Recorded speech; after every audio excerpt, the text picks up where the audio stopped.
తాతామధు గారు అడుగుదాం తాతామధు గారు, ఆగస్టు 15 రోజు 2 లక్షల రుణమాఫీ 500 బోనస్ ఇస్తారని ప్రకటించారు రేవంత్ రెడ్డి గారు. దానికి కౌంటర్గా మీరు చేయకపోతే రాజీనామా చేస్తారా అంటున్నారు. చేస్తే మీరు రాజకీయాల నుంచి తప్పుకుంటారా అనేది వెంకట్ గారి మాట ఒకటి. రెండవది, ప్రధానిని ఉద్దేశించి మోడీ అంటున్న రేవంత్ రెడ్డి మీ నాయకుడిని మాత్రం గజ్వేల్ కేడీ అంటున్నారు. దాన్ని ఎలా చూస్తారు మీరు? ప్రధానిని మోడీ అనే అంటున్నారు, మీ కేసీఆర్ని మాత్రం కేడీ అంటున్నారు. కళ్యాణ్ గారు, అందరూ మేమే పునీతులము, మేము గురిమిందలు అనే పద్ధతిలో మాట్లాడుతున్నారు. అంటే గొంగట్ల కూర్చొని బొచ్చేరుకున్నట్టు ఉంది వీళ్ళ పరిస్థితి. ఇవాళ రాజకీయాల్లో ఏముందంటే ఎవడు ఎన్నిసార్లు ఎక్కువ జైలుకు పోయేస్తే ఎన్ని బూతులు మాట్లాడితే వాడు హీరో లాగున్నాడు పరిస్థితి. రాజకీయాలు గత 5 సంవత్సరాలుగా పూర్తిగా మారిపోయినాయి. ఎవరు మాట్లాడినా అందరు ఇక్కడికి వచ్చి మా సోదరులు బల్మూరు వెంకట్ గారును పాయల్ శంకర్ గారు మాట్లాడారు. వాళ్ళు పార్టీ ప్రతినిధులుగా మాట్లాడవచ్చు, వాళ్ళ గుండె మీద చేసుకొని చెప్పి గత 7-8 సంవత్సరాలుగా ఈ దేశంలో ఎవడు ఎక్కువ బూతులు మాట్లాడితే ఎవరు ఎక్కువ జైలు వేస్తే వాడికి కొంత సర్టిఫికెట్ PhD లాగా ఉంది ఈ దేశ రాజకీయాల్లో. దాని గురించి చర్చించడం అంటే మన టైం వేస్ట్ కార్యక్రమం అవుతుంది. 2, రేవంత్ రెడ్డి గారు హరీష్ రావు గారి గురించి బాడీ షేమింగ్ గురించి మాట్లాడటము, అరుణ గారి గురించి మాట్లాడటము అని అంటే మన టైం వేస్ట్ కాదు. నేను కూడా అనొచ్చు, మరి నువ్వు మరుగుజ్జులాగానే ఉన్నావు కాబట్టి నీ ఆలోచనలన్నీ మరుగుజ్జులాగానే ఉంటాయి రేవంత్ రెడ్డి గారు నేను అనొచ్చు.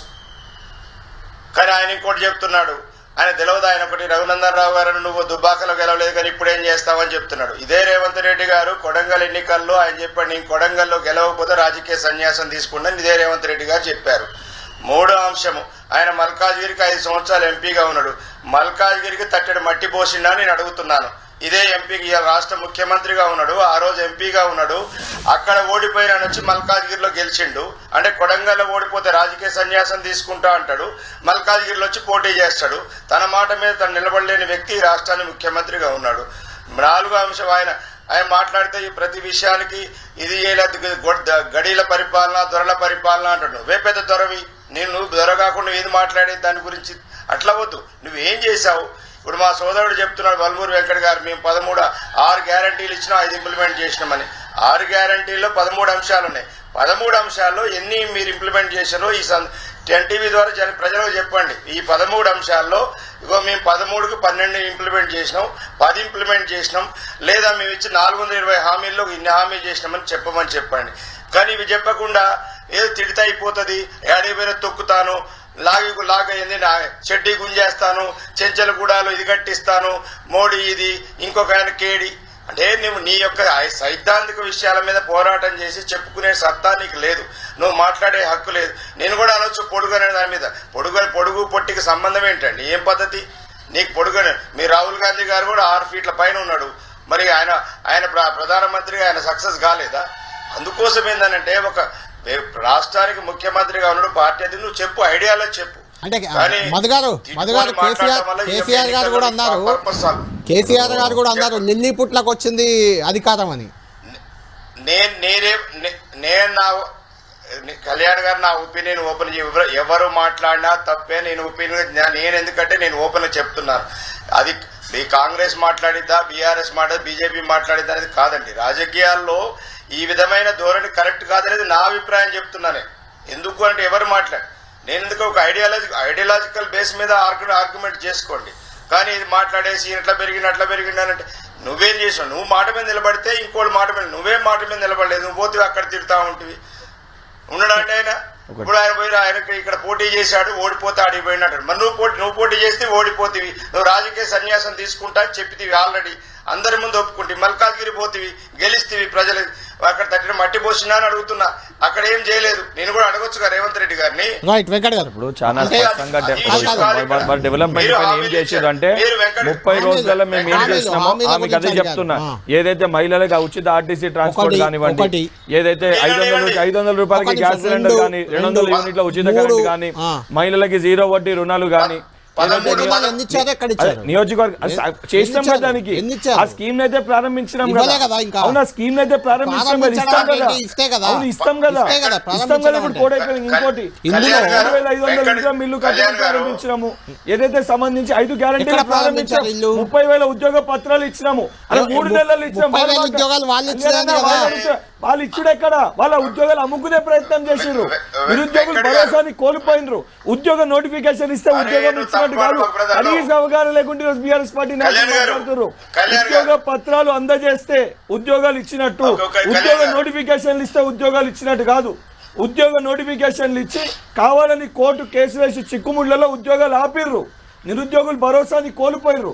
అసొంటి ఒక నిరుద్యోగులకి 30,000 మంది ఉద్యోగ పత్రాలు అందజేస్తున్నాము. అవన్నీ మర్చిపోయి దానిపైన చర్చ పెట్టరు. 10 సంవత్సరాల దళితుని ముఖ్యమంత్రి తల నరుక్కుంటా అన్నారు. ఎన్నిసార్లు తల నరుక్కున్నారు కేసీఆర్ గారు? అసలు ఏదైతే 10 సంవత్సరాల వారు చేసిందో డిబేట్ పెట్టమనండి. ఇదే తాటమని మాట్లాడమనండి. 10 సంవత్సరాల వారు చేసింది చెప్పండి. మీరు ఏం చేశారు అడిగేది. కళ్యాణ్ గారు, కళ్యాణ్ గారు మీ టీవీ ద్వారా నేను బల్మూరు వెంకట్ గారికి సవాల్ విసురుతున్నానండి.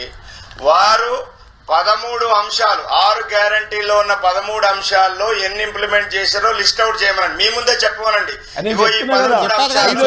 కట్టుబడున్నాము, వేరేవి చేస్తామని మేము కట్టుబడున్నాము. మా హామీలకి మేము కట్టుబడున్నాము.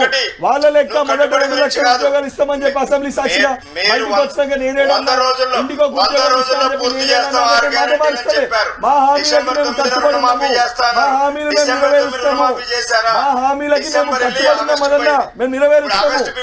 మా మాటకి మేము కట్టుబడి ఉన్నాము. మీరు 10 సంవత్సరాలు మీరు నెరవేర్చిర్రా? నేను ఇంకోటి అడుగుతా, చెప్పండి. ఒక్క నిమిషం కళ్యాణ్ గారు, నా మాట వినండి ఒకసారి. నేను వెంకట్ గారికి ఇంకో సవాల్ విసురుతున్నా. వీరు 30,000 ఉద్యోగాలు ఇచ్చామని చెప్తున్నారు కదా. ఈ యొక్క ఉద్యోగాల నోటిఫికేషన్ కానీ, దానికి కావాల్సిన ఎగ్జామ్స్ కానీ, టోటల్ ప్రక్రియ బీఆర్ఎస్ గవర్నమెంట్ లో పూర్తయిందని నేను సవాల్ విసురుతున్నా. కాదు అని ఏ ఒక్క సవాల్ ఇస్తున్నా. అంత ప్రక్రియ పూర్తయినాక నిరుద్యోగుల పట్ల అంత వివక్ష ఎందుకు? ఉద్యోగ పత్రాలు ఎందుకు చేయలే? ఎందుకంటే హారిజాంటల్ వర్టికల్ లో న్యాయస్థానం తీర్పు ఉన్నప్పటికీ కూడా దాన్ని ప్రాపర్ గా ఇంప్లిమెంట్ చేయకుండా, జియో ప్రాపర్ గా ఇవ్వకుండా నిరుద్యోగుల జీవితాలతో చెలగాటమాడిర్రు. ఇచ్చే ఉద్దేశం వీళ్ళకి లేకుండే, వీళ్ళ మేనిఫెస్టోలో నిరుద్యోగులకు సంబంధించిన అంశాలు లేకుండే ఇవాళ మాట్లాడుతున్నారు. నిరుద్యోగులకు సంబంధించిన మేనిఫెస్టో లేకుండే ఎందుకు ఇవ్వలేకపోయారు? ఎందుకు ఇవ్వలేని అడుగుతున్నా. ఇల్లు అన్న ఏకవచనంతో మాట్లాడకు. వినండి వినండి